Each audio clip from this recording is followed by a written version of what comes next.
বামফ্রন্টের উদ্যোগে পথসভা। জানা গেছে আজ শনিবার হুগলির গোঘাট 1 নম্বর ব্লকে বামফ্রন্টের উদ্যোগে একটি পথসভা অনুষ্ঠিত হয়। এই পথসভায় তাদের মূল উদ্দেশ্য ছিল কেন্দ্র ও রাজ্য সরকারের নানান দুর্নীতি, জনস্বার্থ বিরোধী নীতি, দেশের সম্প্রীতি, ধর্মনিরপেক্ষতাকে বিনষ্ট করার বিরুদ্ধে, ফসলের ন্যায্য দাম, 100 দিনের কাজের বকেয়া, মজুরি পরিশোধ সহ শিক্ষা, নিয়োগ, খাদ্য, দেশের সংবিধান রক্ষার দাবি সহ অন্যান্য বিষয়। এই পথসভায় বহু বাম কর্মী ও নেতৃত্বদের উপস্থিত ছিল চোখে পড়ার মতো। এ বিষয়ে কি জানাচ্ছেন বিস্তারিত শুনুন।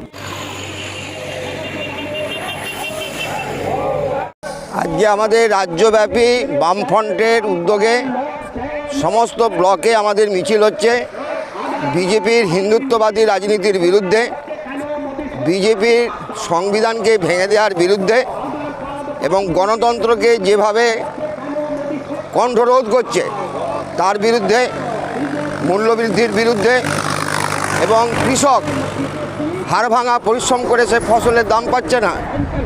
দিল্লির উপকণ্ঠে কৃষকরা আন্দোলন করছে।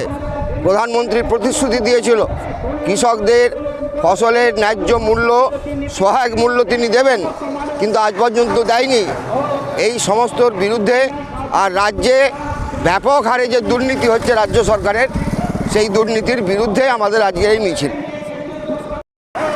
কেন্দ্রীয় সরকারের জনবিরোধী নীতি, কৃষক বিরোধী নীতি এবং দেশকে বিভাজনের বিরুদ্ধে এবং রাজ্য সরকারের জনবিরোধী নীতি এবং দুর্নীতি, স্বজন পোষণের বিরুদ্ধে আজকে সারা রাজ্যব্যাপী বামফ্রন্ট দলগুলির মধ্যে আমরা ঐক্যবদ্ধভাবে এই দুই সরকারের বিরুদ্ধে তীব্র ধিক্কার মিছিল আজকে সর্বত্র আমাদের সংগঠিত হচ্ছে। আমি রিয়াঙ্কা, আপনারা দেখছেন বাংলাদিশা। আরামবাগ মহকুমা সহ অন্যান্য এলাকার খবর দেখতে চোখ রাখুন বাংলাদিশা ফেসবুক ও ইউটিউব পেজটি লাইক করে রাখুন। আপনারা দেখছেন আমার বাংলার নতুন দিশা, বাংলাদিশা।